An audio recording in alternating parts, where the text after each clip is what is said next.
Welcome in, everybody.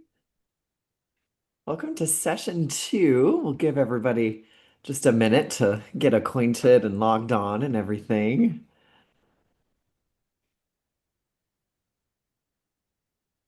Can everybody see my screen okay? Okay. Perfect.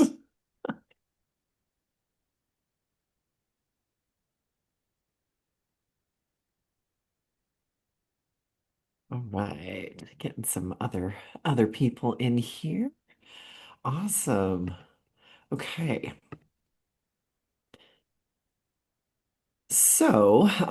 Welcome to session two of our conference. Our session is called Deepening the Work. So, reflecting on sustainable coaching relationships in challenging times. So, in session one, we explored a lot about what makes relationships sustainable. Things like trust, reciprocity, shared goals, psychological safety, as well as really open and responsive communication. And in this session today, we'll build on that conversation by creating more space for reflection and connection and dialogue in some small groups. And my name is Cameron Fall. I'm with the Colorado Coaching Consortium. I facilitate a lot of their meetings and their work and all the logistics and technical stuff. And I'm also joined with Phyllis, if you want to introduce yourself. Yes, thank you, Cameron. And Cameron is downplaying all the things that he does for us. Um, Welcome, everyone. I'm Phyllis Lucas. I also am with the Colorado Coaching Consortium, and I see Janet Humphreys is there. And she and I have been with the consortium since 2007, its sort of birth. And I want to welcome, I did attend the first session and was wowed by the depth of thought and reflection and knowledge about coaching, about relationships. And if you were able to attend that session, you didn't need to attend it, but if you were able, certainly carrying a lot of what you heard as you listened, which is an art that we learned, carrying what you heard, what you reflected on, what you shared into our small breakout rooms, I know will add richness to your discussion. So just a little bit about the consortium. For those who weren't there in the morning, just wanted to give a little bit of background just on the consortium. So we provide free, high quality virtual professional development for all of Colorado's coaches. We also developed Colorado's coaching competencies and the self-reflection tool that kind of goes along with that. And that's a shared framework really designed to guide and strengthen coaching practices across the state. Our mission is that we provide opportunities, promote connections, and advocate on behalf of early childhood coaches throughout Colorado. And our vision is that Colorado's early childhood coaches reach their potential to achieve the most responsive impact. So we would love if you would introduce yourself into the chat. If you could include your name, your role, and then what county you're joining from or live or work in. Yeah, that would be great. Just wanted to get to know everybody a little bit in the chat.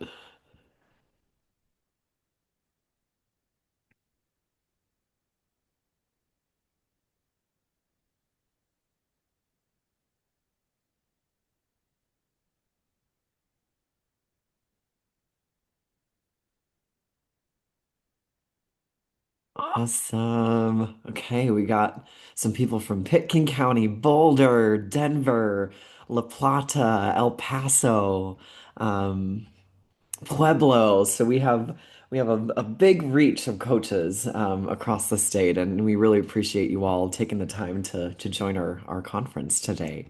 Adams, Denver. Um, Let me see. Durango. That's awesome. Jefferson County. Awesome. Thank I you so see, much. I Yeah. see Larimer there several times. Yep. Awesome. Well, thank you so much, and continue to introduce yourself in the chat as we kind of get to know each other a little bit better today. So we are just going to take a mindful minute, just to kind of ground ourselves and get ourselves ready to engage in today's session. So we're going to take just a mindful minute to ground ourselves. And um, so what I want you to do is go ahead and settle into your seat. If it feels comfortable, you can turn off your camera, close your eyes, soften your gaze. I want you to take a deep breath in through your nose and hold it for just a moment. And then I want you to slowly exhale through your mouth. And let's do that again. Take a deep breath in through your nose, hold it, and exhale through your mouth. We'll do it one more time. So deep breath in, hold, exhale through your mouth. So let's let your breath return to its natural rhythm. So with each inhale, imagine gathering up whatever you need right now, whether that's calm, focus, compassion. And with each exhale, imagine releasing what you don't need right now, tension, distractions, expectations. And take one more slow, deep breath. And when you are ready, bring your attention back to the room and we will go ahead and get started. Okay, so Phyllis, do you want to talk about our grounding prompt? Yes, thank you, Cameron. And by the way, Cameron, I think that's yoga nidra that you just did, which I do every single day. And for those of you who need a calming yoga, it's not movement, it's breathing and focus. It's called yoga nidra. So our grounding prompt, let me read it, please. When you think about sustainable relationships in coaching, what is one word or short phrase that describes what makes them sustainable? If we can popcorn share, and let me see, Cameron, how many of us? 32, we probably, if you raise your hand, we probably can call on you and listen to you and hear your voice. And certainly if you feel more comfortable or it's just the thing that you like to do, put it into the chat. When you think about sustainable relationships and coaching, what is one word or short phrase that describes what makes them sustainable? People are already going into the chat, Cameron. Thank you. Yes, I see reliability, Lindsay. Thank you. Mutual beneficial, trust and care, comfort, trust comes up a lot. Value on each side. The word value, connection, compassion, consistency. Thank you, Melissa. Any brave soul want to let us hear your voice if you have something to share? You don't have to be brave. Maybe you just don't want to talk this morning. Showing up fully present. Thank you, Lorraine.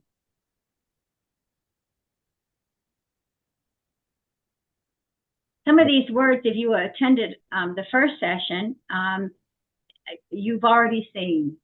Certainly we've seen trust, we've seen value, compassion.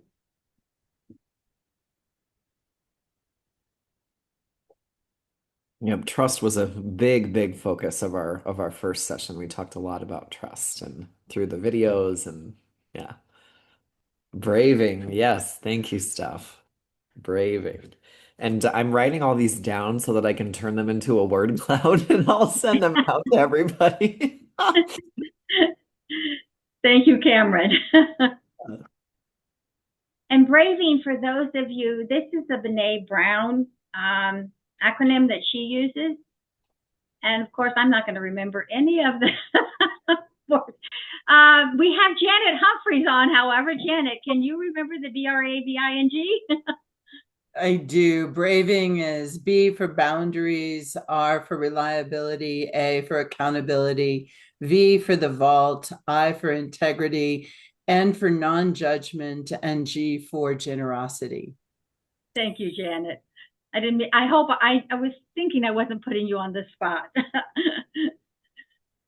Loving care. Thank you, Tina. Thank you. Yes, these are wonderful, and thank you, Cameron, for putting them into a word cloud for us to see later. Oh, and Lorene, I saw you had your hand up. What's up? I was going to add something that we didn't talk about in the first session. Shelley alluded to it a little bit, but time, right? It takes time. It takes that like a longer term relationship to have it be sustainable, right? But we didn't acknowledge that the time, it's an investment. Thank you, Lorene. Amber, respect. Thank you. Yep. And investment research. Awesome. Thank you all so much. And if anything, pops into your brain, as we move on, like feel free to drop it into the chat. We'd love to hear it. More stuff for the word cloud. Bring it on. Okay, so now we are going to move everyone into small groups of about 7 to 8 people for about 40 minutes to just give you as much time as possible to really reflect and connect with one another. We know we have people from much different areas of the state, and being able to connect with people in different areas is always really great to see different perspectives and different viewpoints.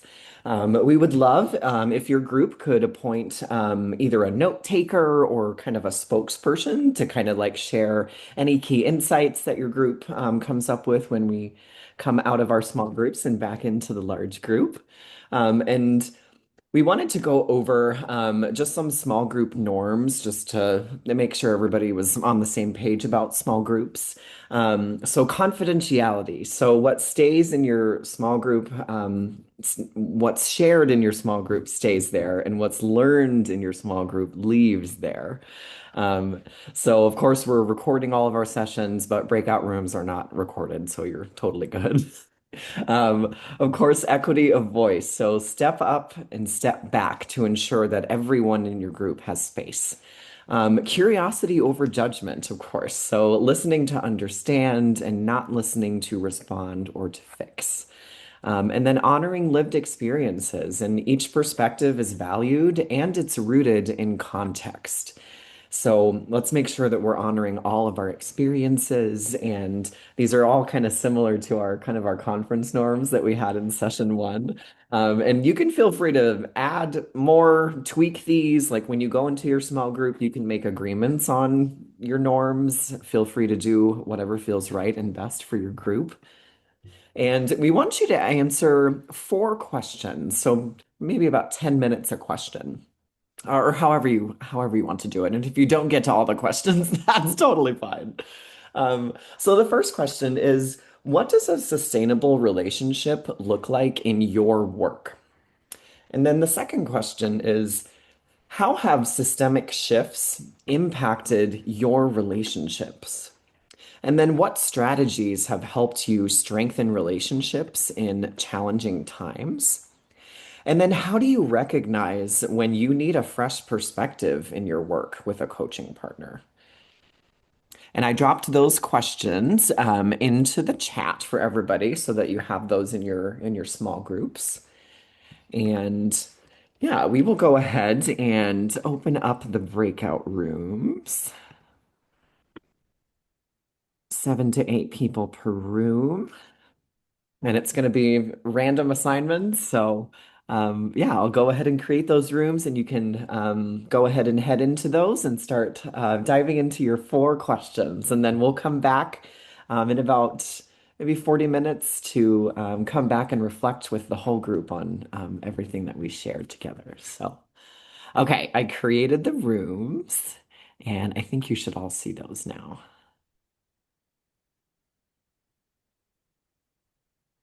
Welcome back. Welcome back. Just waiting for the rest of the rooms to close.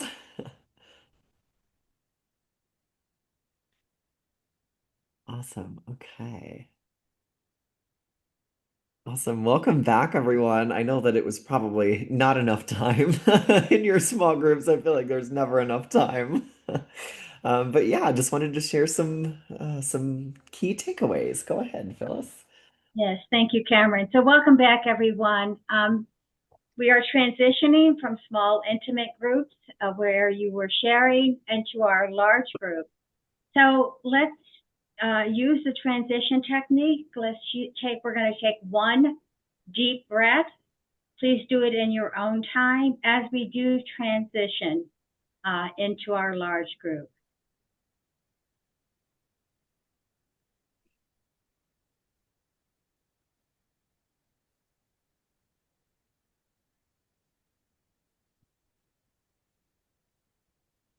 In our journey in this very short session, at the very beginning, we did ask you to share a word or a phrase about what makes relationships sustainable. And as you are reflecting and thinking about your small group discussion, and each of you have somebody who is a reporter, and please others share as you feel that you want to. Consider how that initial word or phrase connects to what you discussed in your small group. Loop back and then see where the small group journey took you. So we'd love to hear from each of you in our last minutes, each group, one to two key insights or themes that stood out for you in your discussion. Was there something that was meaningful, surprising, validating? And in what ways were the group norms honored during your discussion, if you particularly saw something that resonated with you? So we'd like to hear from each group. Cameron, how many groups were there? We had four.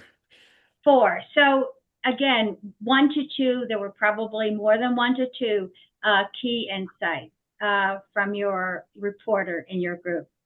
Who would like to start? You can raise your hand, perhaps. I can start for group Oh, two. thank you, Nick. Um, we, I would say the couple insights that we had where we had some overlapping commonalities between the systemic shifts and the strategies. So between points 2 and 3, we felt like some of the systemic shifts were funding and lack of consistency within that, mentioning how, like last year, we all experienced a decrease in 2.5 hours of funding for coaching, right? So that's a systemic shift. And then also talking about the one-on-one meetings with teachers internally and externally, how to empower the workforce, so empower the teachers, but also as coaches empowering the leadership of programs to empower their employees, right? So thinking about empowerment internally and externally, within kind of those systems as well. So within the program and then outside the program. And then just thinking about how we kind of communicate to directors and then having directors communicate to the front lines of their staff, right? So thinking about those lines of communication, and those were just some things that we felt like kind of overlap between those systemic shifts and then the strategies to help find those answers to challenging situations. Thank you, Nick. Who would like to go next?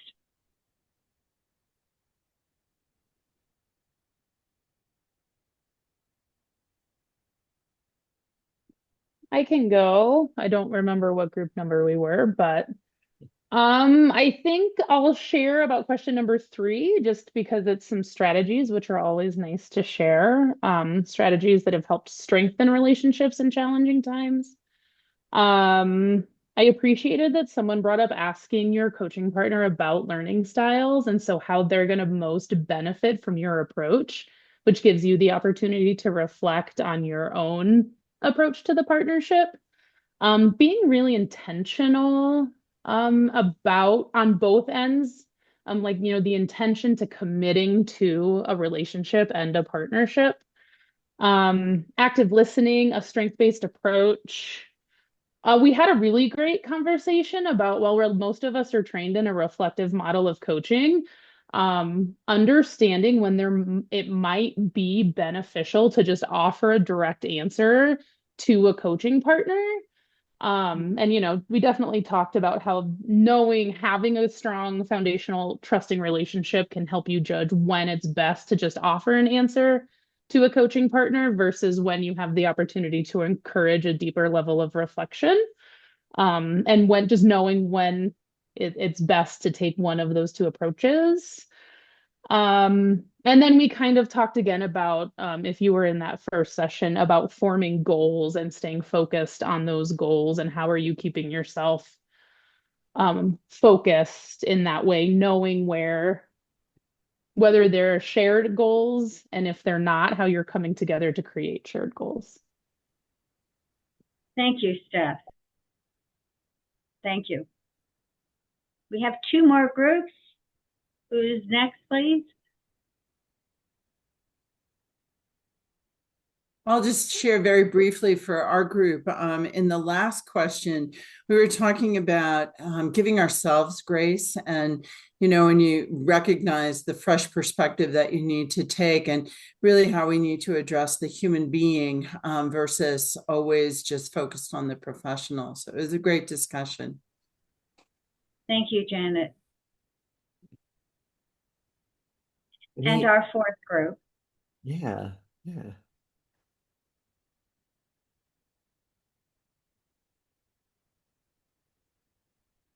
Do we have a sharing from the fourth group? I'm not sure who that would be. I can jump in here, Phyllis. Thank you, Josie. I was in the last group, but our note taker and a couple other people had some internet connections, so she's not here actually. So what I personally heard was different perspectives, different, of course, examples, experiences, different numbers of people that people coach. And it was just really great for me to listen to that because I've had a lot of different examples. And for me to really realize just with this whole group together how different and unique and special all of us are, but how many things we can have in common too. So that's what I personally took away from my group. Thank you, Josie. A lot of, I hope you had a good opportunity for small group connections and conversations, and that this format offered that to you.